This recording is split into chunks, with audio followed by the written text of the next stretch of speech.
Good morning. Good morning. Thank you. It is Sunday, the 8th, December 2024.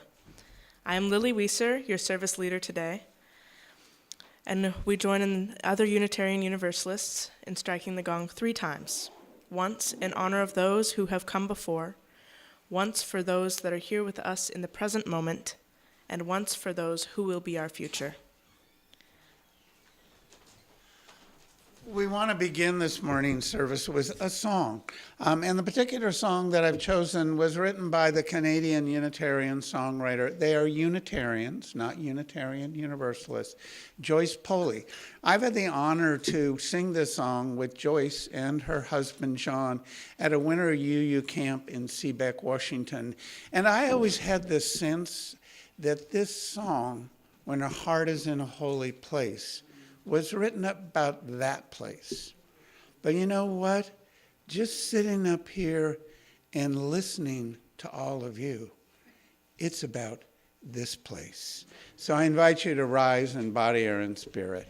Our heart is in a holy place.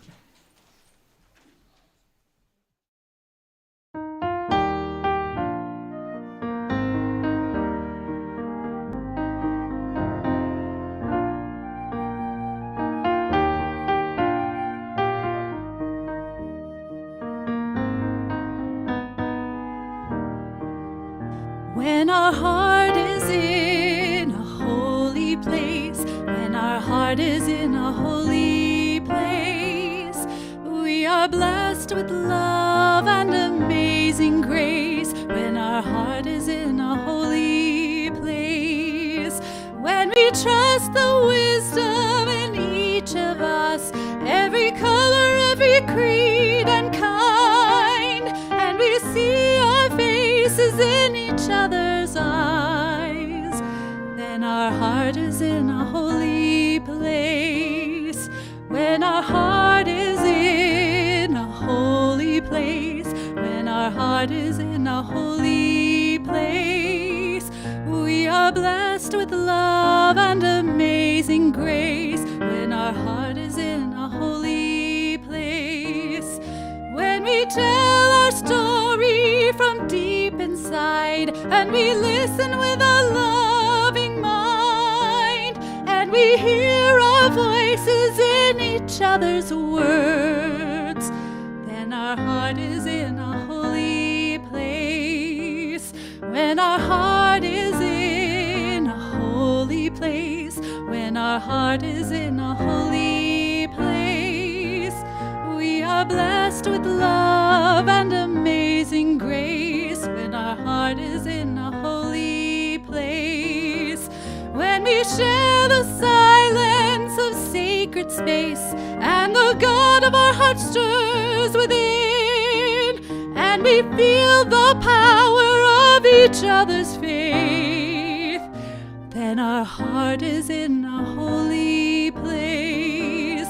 When our heart is in a holy place, when our heart is in a holy place, we are blessed with love and amazing grace. When our heart is in a holy place, when our heart is in a holy place.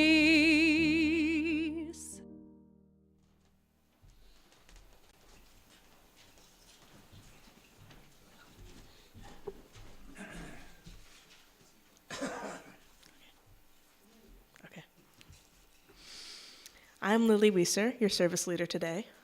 Welcome to the Umpqua Unitarian Universalist Congregation, a place where you can be yourself, but not by yourself. Whoever you are, whoever you love, however you describe yourself or name the holy, you are welcome here. We take time to appreciate those of you who are joining us today and those of you who are well-versed in the UUUC, as well as those who are online viewing us through live stream. Thank you for being here with us today. Please take time after the service to join us in coffee, tea, and conversation. Merlin has an announcement to make, so I'll give you a mic.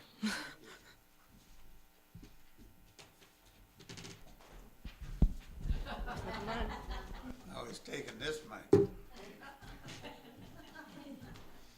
Why, sure. I like to be up front. Good morning. I have something to announce regarding our tree here. We've been shopping around, and a lot of people have contacted me about what they think might be a possibility. And one was selected that we can actually work with, and timing works well. And it's called Sleep in Heavenly Peace, if you've heard of that before.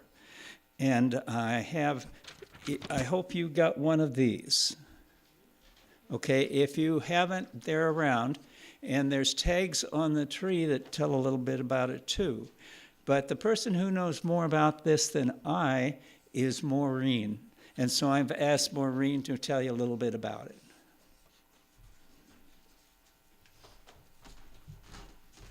Good morning. Sleep in Heavenly Peace is, as you can read, a nationwide organization that has a very active chapter here in the Umpqua Valley. And I got to know it because Patrice Glasscock, who is Doris Hyman's daughter-in-law, is very involved. They build beds. There's a prototype bed, and it is easy to construct in a group setting. So they have groups of volunteers that come on build days, and they make these beds that can be modularly transported on a truck and given to families, because surprisingly there are lots and lots of children that aren't sleeping in beds. They sleep on the floor in our town and all around Douglas County and all around the U.S. When the truck arrives in a neighborhood that says Sleep in Heavenly Peace, the motto is no child sleeps on the floor in our town. And I've heard stories from people doing the deliveries that other neighbors are aghast that there are people in the neighborhood with kids that are sleeping on the floor. Because it tends to be something very, nobody's going to really talk about the fact that they may have a couple kids in a bed or kids sleeping on the floor. So this organization has been around for quite some time doing this work. Ongoing need. This isn't just a Christmas tree December thing, but when they deliver those beds, they also outfit them with brand new sheets, brand new pillows, comforters, and quite often handmade quilts. So since Merlin was having difficulty finding an organization to be the recipient of gifts that we would bring to put under our tree here, I thought that might be a possibility. I connected with Patrice, got brochures. Some of those are hanging on the tree. On the back of those brochures, they have the local contact, who is Tom Hall, if anybody is interested in more, getting more questions answered about this organization. But in the month of December, if you want to come and drop off brand new sheets, pillowcases, comforters, bedspreads, it has to be all new in package, and leave them under the tree. I will make sure they get to Patrice and out to kids and families that need them. And if you have any questions, you can check with me, or you can check on this website or on the phone number that's on the back of those little brochures. Yes, Sharon? Should we wrap them? No. Nope. Unwrapped. I put our donations under the tree there as an example. Sheet sets. In town here, we don't have a lot of retail opportunities, but I know Marshall's has them. Surprisingly, Big Lots has a lot of bed sheets in sets. Pillows, Fred Meyer, Marshall's, or if you want to order online, you probably have time to do that and get them back here. But size for the sheets? Twin, all twin, no extra stuff. They don't want extra, cute pillows or pajamas or all that. Other organizations do those kind of things. This is strictly for things to go on those beds that are built. Is there You know, I'm not sure. I think there are a bunch of different quilt groups that donate the quilts. All the photos that I've seen online and on their website look like just adorable handmade quilts. So if you are interested in that, I can find out a contact person for you. If you're a quilter, and I know Sharon is a fabric artist as well. But anyway, it's an ongoing need, but if we want to have something visual for under our tree, I'm happy to help coordinate that. And I'll be around after if you have any other questions, or you can check with my call, whose number is on the back of that brochure or this website. And thanks for what you do all the time. Don't worry if you don't get it here before the tree goes up.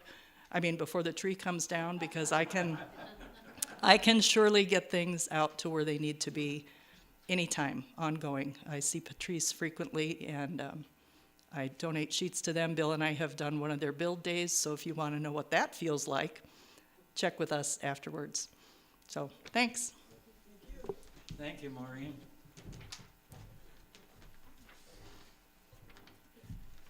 So, you've now got the skinny on how that works, and it's a lot of, I know somebody, I have a friend who actually builds those beds, and I have another friend that makes quilts for this organization. So it's around.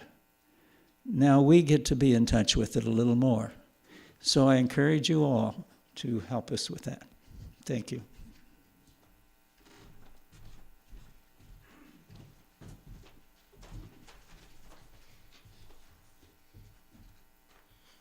We now move on to our fish collection, a collection of food and money that goes to people without homes, without food, and without peace of mind. Fish is a combined effort of several Roseburg churches. Our church offertory is later in the service.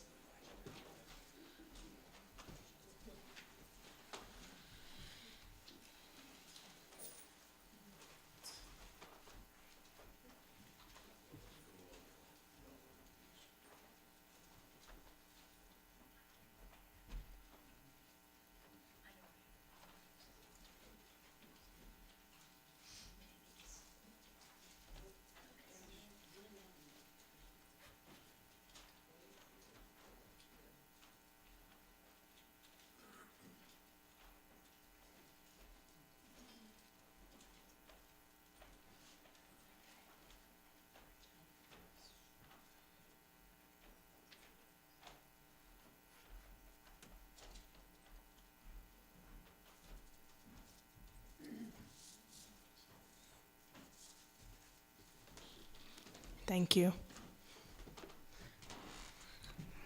Our chalice lighting this morning is from Brian Keeley. In times of darkness, we stumble toward the tiny flame. In times of cold, we seek the warm fire. In times of repression, we reach for the lamp of truth. In times of loss, we pray for the comforting light. In times of joy, we light a candle of celebration.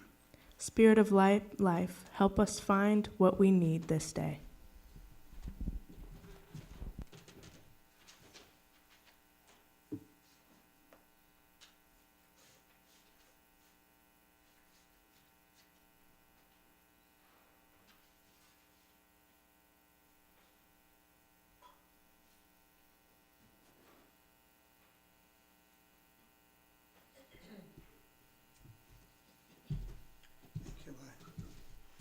And I've got a story to share this morning. Surprise, surprise, right? The former preschool teacher lives well within and surfaces at every opportunity he can. And I discovered a book actually at the used book sale at the Eugene Church that I want to share with you this morning. I call it a time for all ages. As I've expressed before, I find that children's books sometimes get to the simplistic and deep core of many issues.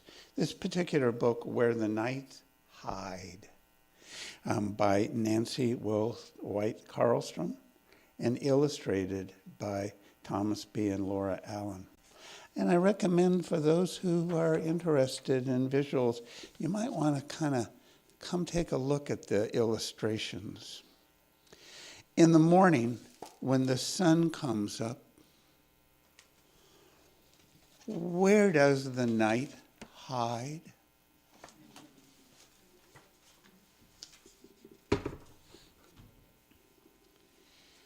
Under the bus that stops for a little girl and her mama. The night stretches out flat on the pavement.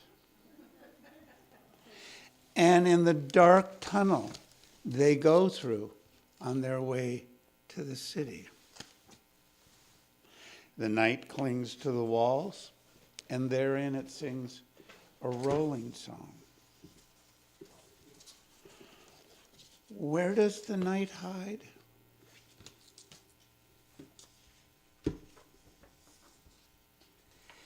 In the dark places between buildings. The night squeezes there into tall, skinny spaces. And in the narrow alleys full of side doors, the knocking night waits for someone to answer.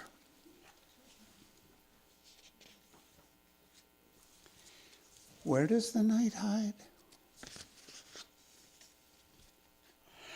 Under the sidewalk grate. The night goes deep down into the ground, and it doesn't say a word. And in the dark water of a leftover puddle, the night shivers when a pigeon touches it.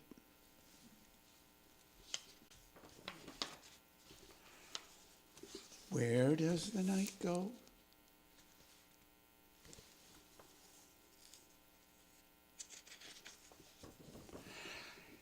In the cracks of the market stalls, the night hides under stacks of fruits and vegetables. And in the purple bag of the little girl's mama, the night bumps with the apples and other fruit.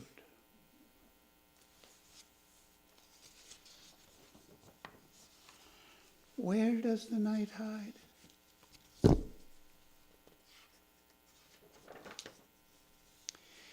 In the corner with 3 new kittens, the night is warm and dark. And in the midnight fur of the mother cat, the night is soft and purring.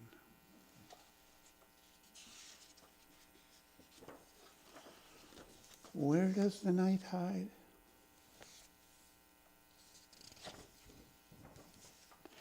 Under the bench where the little girl and her mama share a snack. The night is resting dark against their feet.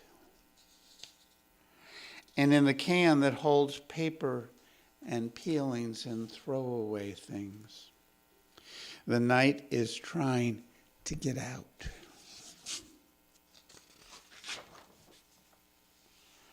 Where does the night hide?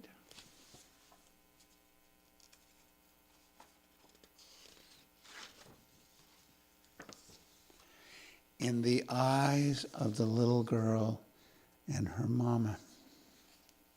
The night says it's good to be together. And in the little girl's folded hands, she peeks between her thumbs, and it is there. And I want to invite you to just take a moment. Put your hands together, and if you peek inside, it's night in there. So whenever you need the restfulness and the serenity of night, you can recreate it. The night hides in so many places. Thank you. And we don't have kids to sing out, so we'll all be hanging out right here as we move into a time of joys and concerns.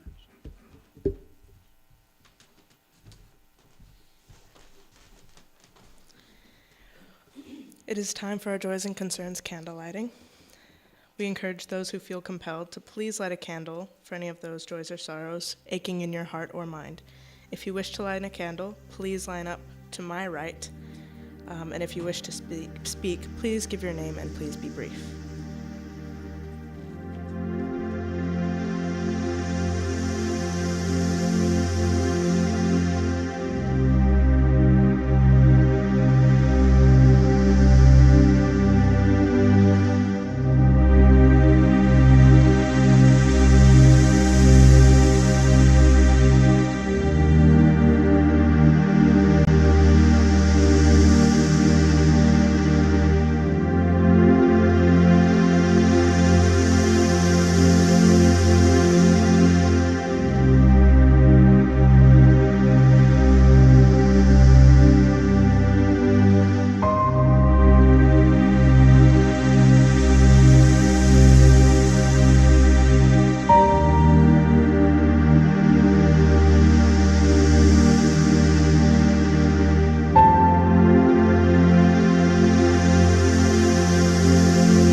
You were right, Lily. We are going to do an offering before they gift us with the song. They may be up to accompany that offering time with a little bit of music. I am right. Okay. This Unitarian Universalist community is supported by the voluntary generosity of all who join us. Your support fuels this community and is what keeps its mission going. Thank you.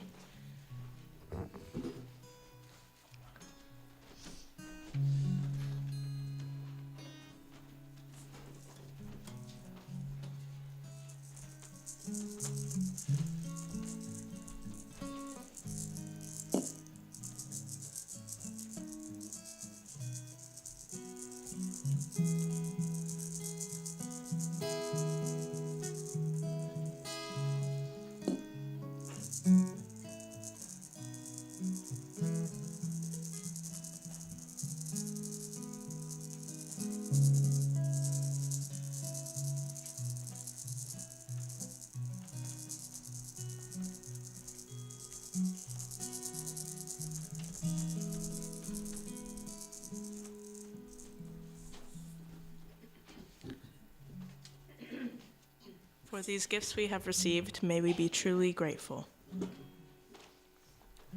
From you I receive, to you I give, together we share, and from this we live. From you I receive, to you I give, together we share, and from this we live.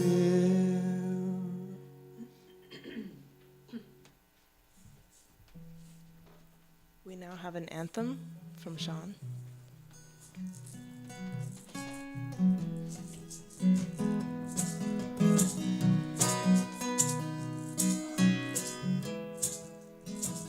Don't you know it's darkest before the dawn? This thought keeps me moving on. If we could heed these early warnings, the time is now, quite early morning. If we could heed these early warnings, the time is now, quite early morning.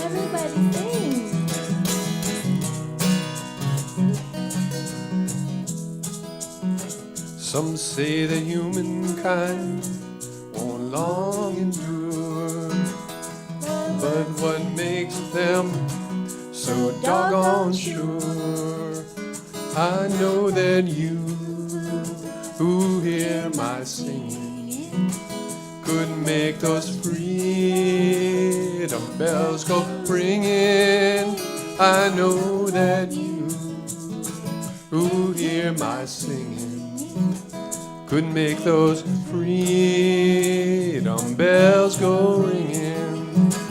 Don't you know it's darkest before the dawn? This thought keeps me moving on. If we could heed these early warnings, the time is now, quite early morning.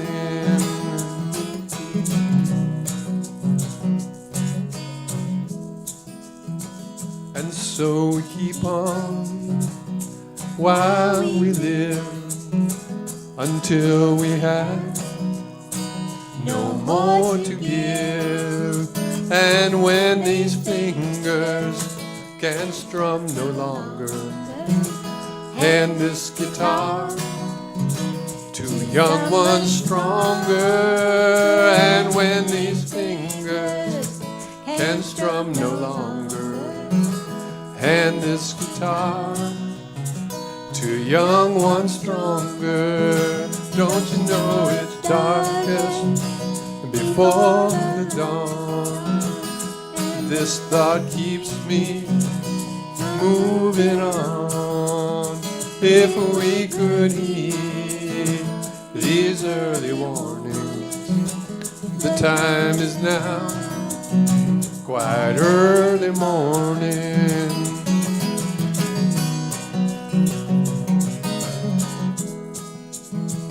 And don't you know? So though it's darkest before the dawn, these thoughts keep us moving on. We have this world of joy and sorrow we still can have, singing tomorrows through all this world of joy and sorrow we still can have, singing tomorrows. Thank you.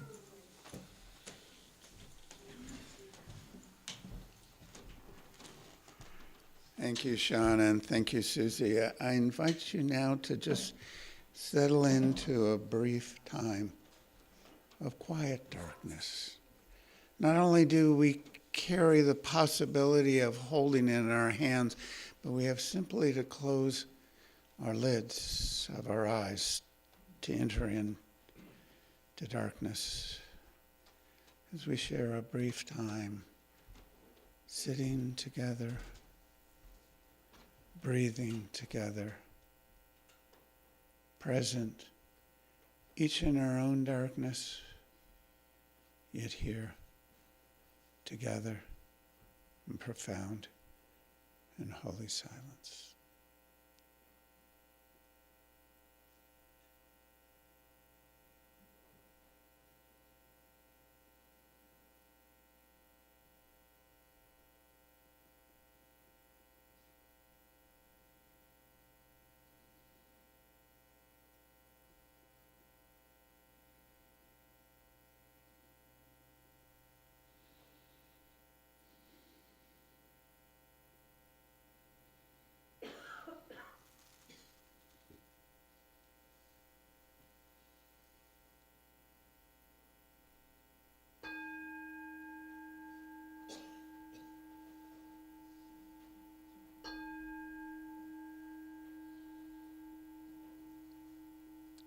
I invite you to take a cleansing breath as Lily has some words to share from the poet Rainer Maria Rilke.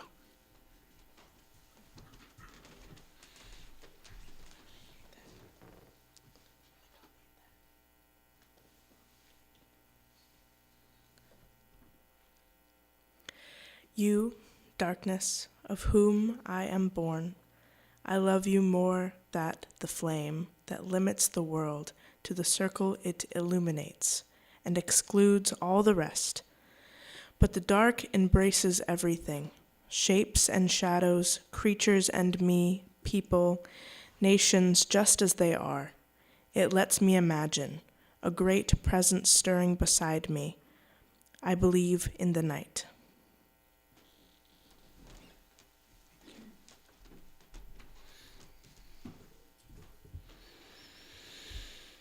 In this season, it's really hard not to believe in the night. There just is so darn much of it. And it's so present, and each night is so very long. Each day it sneaks up on me and it comes far too early. I'm not often quite ready for it. Last weekend, we were blessed by some really sunny, delightful days, and I had the opportunity to go to the beach because I was preaching with the Florence Fellowship. And after the service, I headed up the coast to Walport, where my family used to have a summer small house where we spent quite a bit of time around the seasons, but especially in the summertime.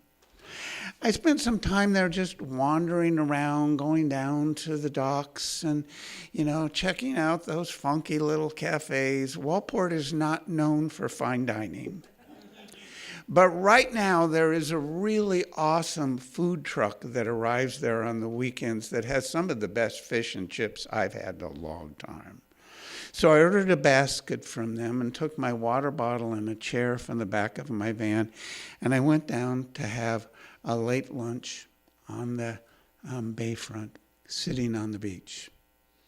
And I sat there eating this delicious food and watching the tide begin to slowly recede to the point where the sandbar hadn't appeared yet, but the herons knew it was there because it was just below the surface and they had landed there. So I spent a good amount of time just sitting there in the sunshine, enjoying this wonderful day.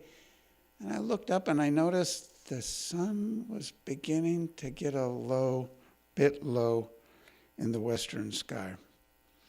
So I hastily gathered up my stuff and I got in the car and headed down to Washburn Park, one of my favorite walking beaches, to catch the sunset. It was a really good one. And the sunset colors offered a lovely ending to a too short sunny day. Soon it was dark. And I drove home through the too early night all the way to the valley. Though it happens this way every year, I'm still surprised when the sun goes down at 4:30. 4:30? I mean, come on, 4:30 should be late afternoon, not sunset and settling into evening. And I'm even more frustrated by knowing it won't be back till 7:30 the next morning, and it's going to be dark out there for hours. Such a long night seems unduly long. And as Dylan Thomas once wrote, I rage against the darkness. I do not go gently into the good night.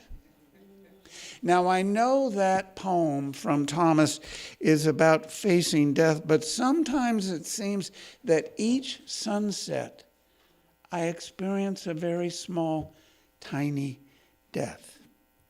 The death of a day, a death that arrives too soon. In this dark season, sunset comes well before I have completed my planned tasks for the day, whether my afternoon goal is a long walk or some more potterings in my garden. I know all too well to rage against it is pointless. So I try to accept that this is the dark season, a time for quieting my mind, slowing my pace, and accepting, as Rilke advised us, to believe in the night and accept the gifts that dark times bring. This season of growing darkness in the Christian tradition is the season of Advent. As my Quaker friend from Whidbey Island and blogger Tom Ewell reminds us, this season of darkness can offer us a gift. Ewell views Advent as both an opportunity to again remember the narrative of Jesus' birth and to also, he reports, consider the Advent season in the spirit of honoring nature's miraculous seasonal rhythms of life, of withdrawal and quiet as it patiently waits out the winter months. Both the Christian reminders of Advent and honoring the natural cycles of the seasons invites us, Ewell advises, to honor Advent as a season of pregnancy, promise, and assurance. Pregnancy, promise, and assurance. I would invite that for me it also offers patience and pondering possibilities. A lot of good P's in there. He continues, the spirit of the Advent season seems so appropriate during these uncertain times. A little background about my friendship with Tom Ewell. He was the clerk of the Quaker congregation that, like this congregation, shared space with the Unitarian Universalists. And we both linked as political activists. We would go each year to the legislature for the Interfaith Advocacy Day at the state capitol in Olympia. Tom, more than me, would periodically get conversations with our representatives. He got along with them better than I did. I think it's the Quaker spirit in him. We also were part of a group that fought and had to push the city council a bit to get our little village of Langley, Washington, designated as a sanctuary city. Tom is a lifetime Quaker and a dedicated nonviolent warrior. Tom sees winter as a time to go deep, but he will certainly not remain silent in the seasons to come. As we all know, in the wake of the elections and the continuing unfolding of cabinet appointments and the announced pre-planning for regime change here in America, we know dark times are coming. I know for myself, and I suspect for many of you, trying to not get stuck in the negativity that darkness all too often invites is particularly difficult this season. It's even harder each winter to be calm and patient when it's dark and gray outside. Seasonal affect disorder is a legitimate and very real difficulty for many.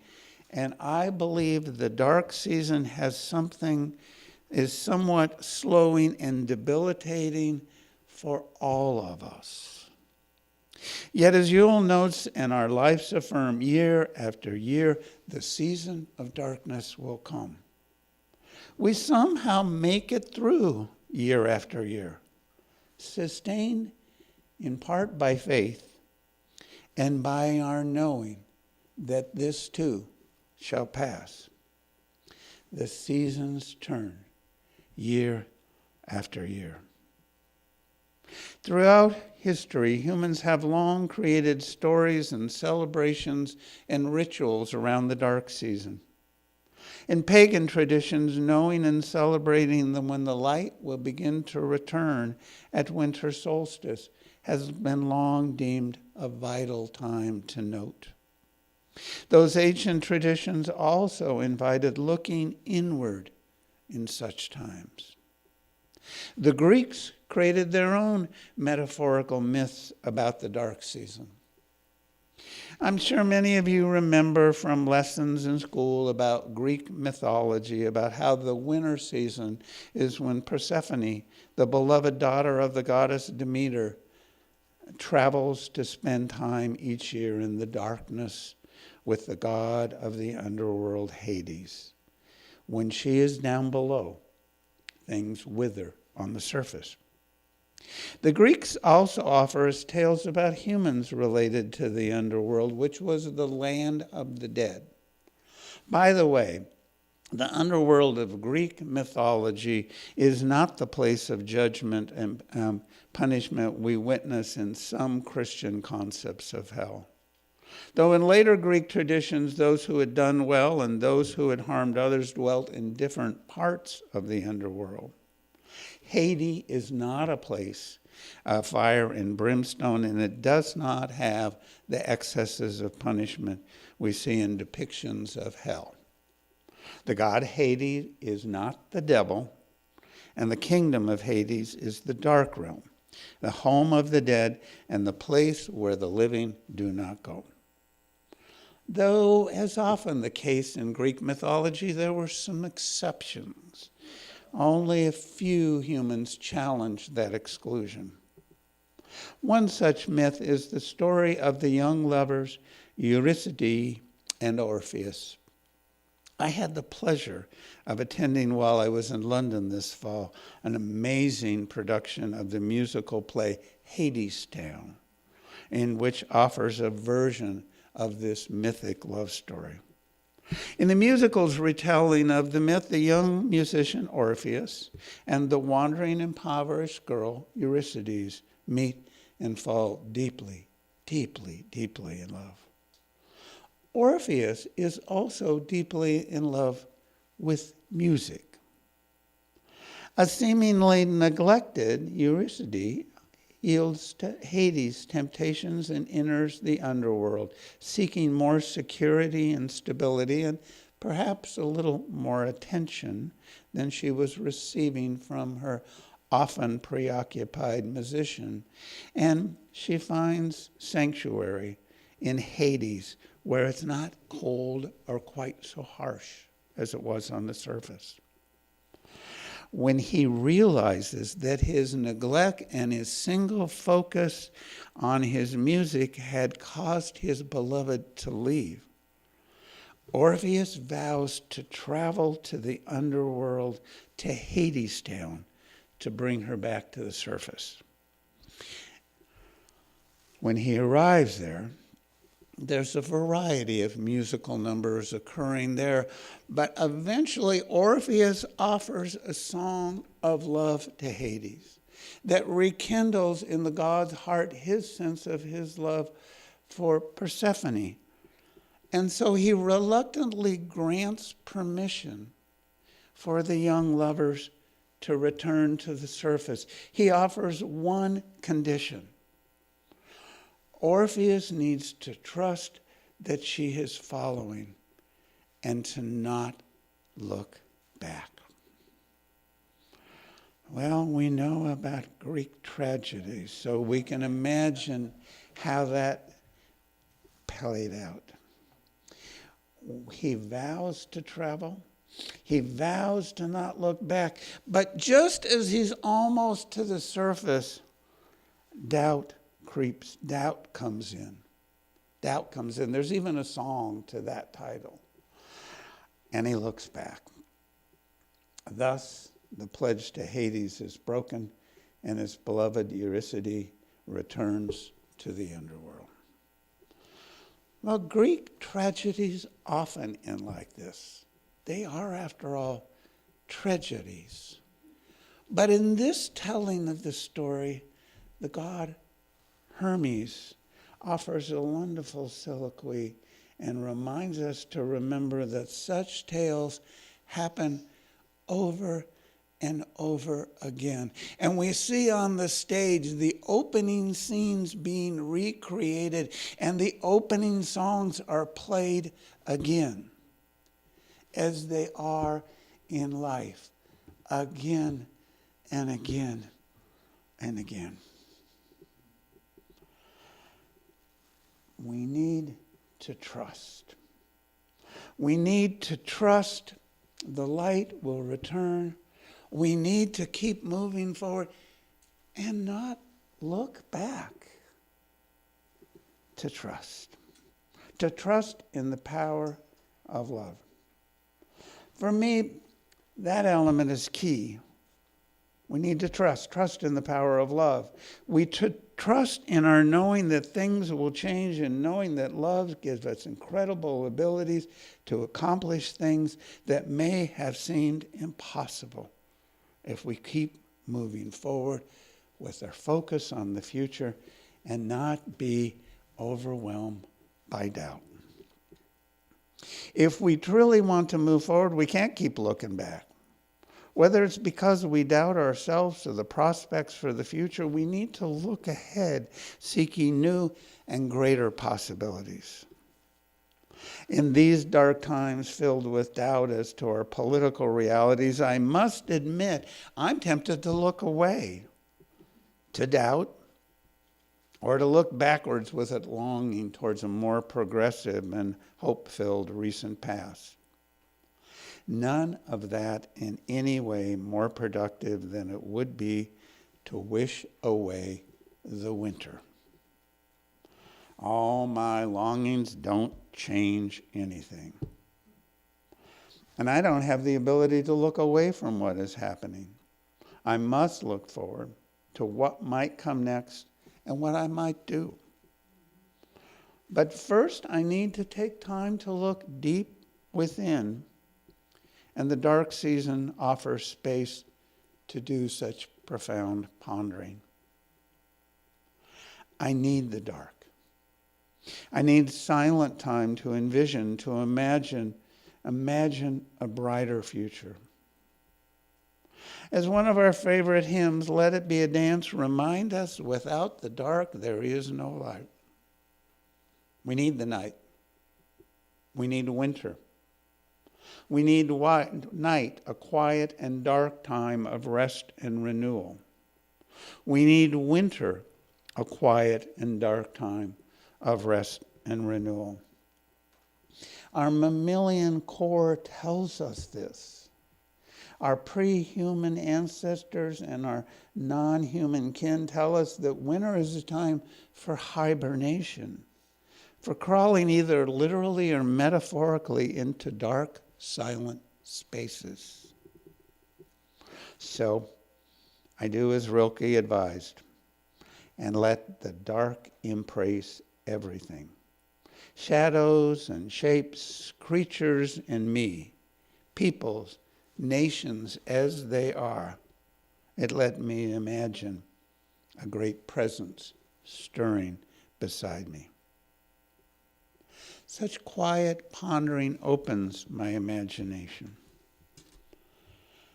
I'm a big fan of the writer Brian Doyle, who wrote some heartwarming fiction in his book, Mink River.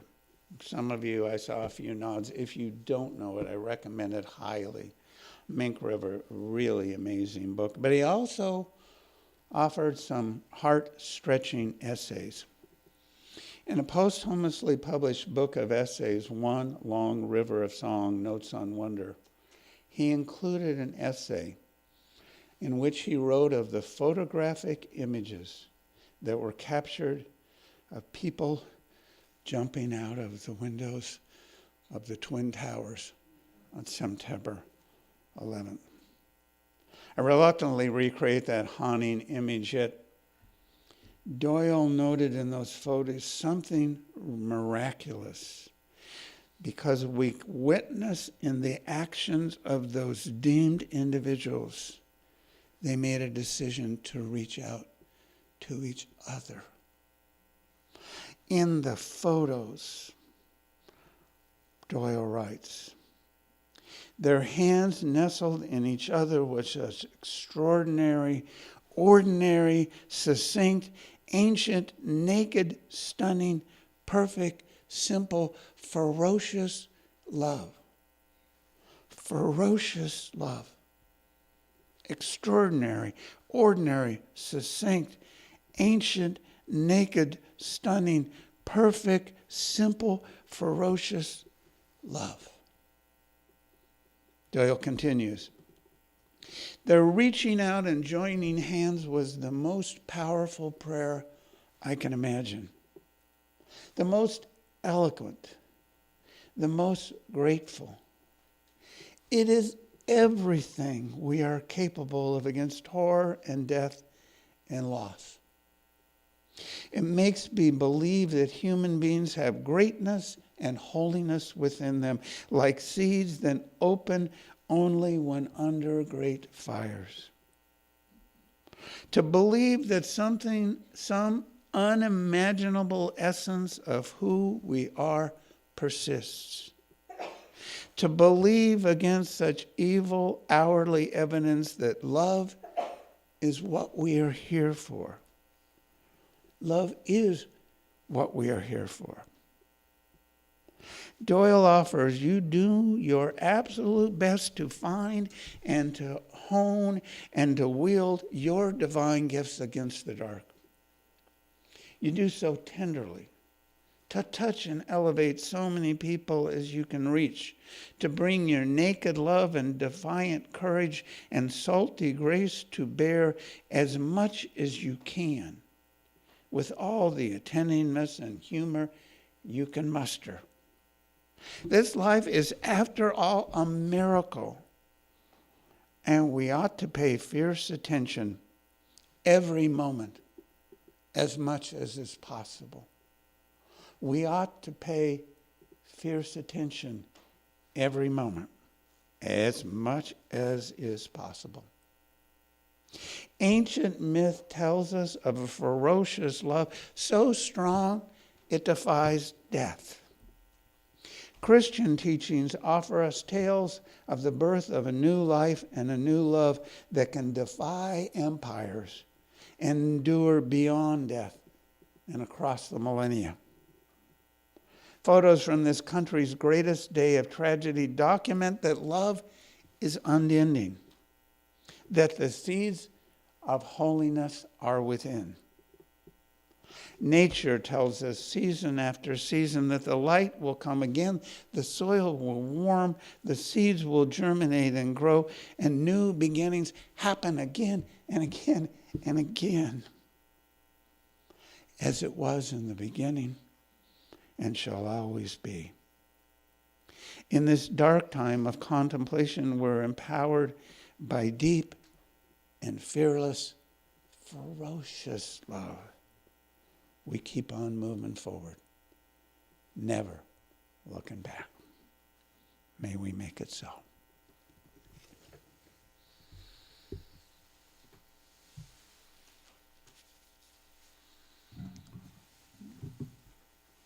Now, as is the tradition of this congregation, if one wish, there's time for a few comments and some conversation.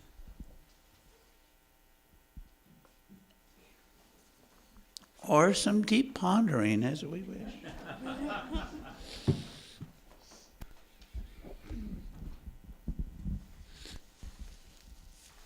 Thank you so much. That was eloquent, very deep, very meaningful, and right on.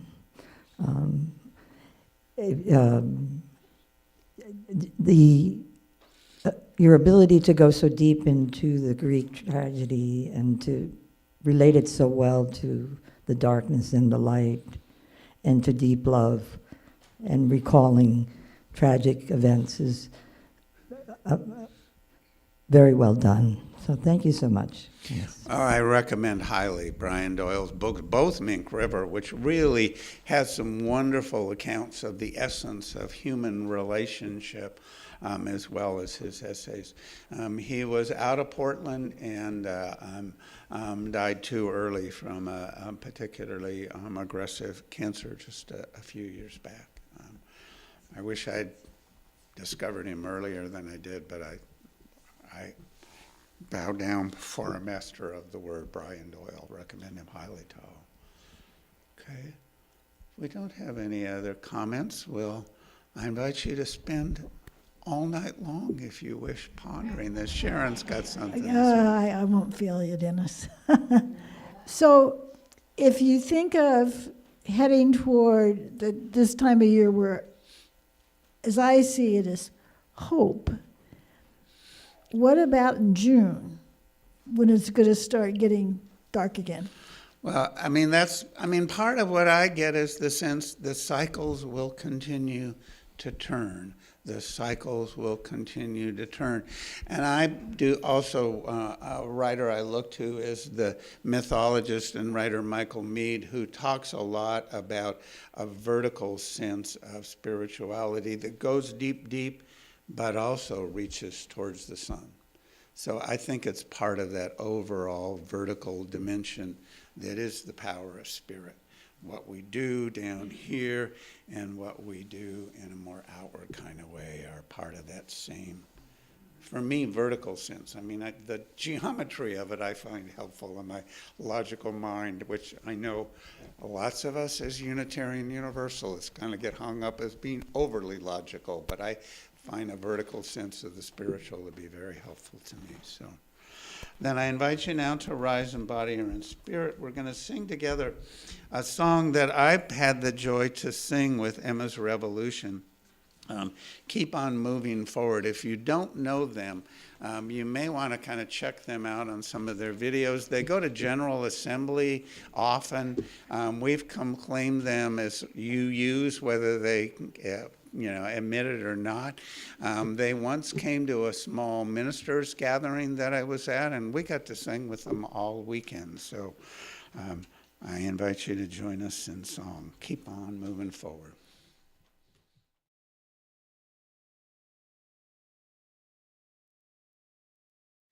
Gonna keep on moving forward.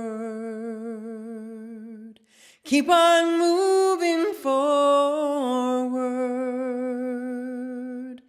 Keep on moving forward. Never turning back. Never turning back. Sigamos adelante. Siempre adelante. Siempre adelante. Sin volver atrás. Sin volver atrás. Gonna keep on loving boldly. Keep on loving boldly. Keep on loving boldly. Never turning back. Never turning back. Amaremos con pasión. Siempre con pasión. Siempre con pasión, sin volver atrás, sin volver atrás. Gonna reach across our borders, reach across our borders, reach across our borders. Never turning back, never turning back. Vivamos sin fronteras, siempre sin fronteras, siempre sin fronteras, sin volver atrás, sin volver atrás. Gonna reunite the family, reunite the family, reunite the family, never turning back, never turning back. Familias reunidas, siempre reunidas, siempre reunidas, sin volver atrás, sin volver atrás. Gonna keep on moving forward, keep on moving forward. Keep on moving forward, never turning back, never turning back, never turning back, never turning back, never turning back, never turning back. Peace. We love you. Please remain standing for our closing words of benediction. From the poet Langston Hughes. Wandering in the dusk, sometimes you get lost in the dusk. And sometimes not. Beating your fists against the wall, you break your bones against the wall. But sometimes not. Walls have been known to fall. Dusk turns to dawn and chains be gone. Salam, shalom, amen, and blessed be.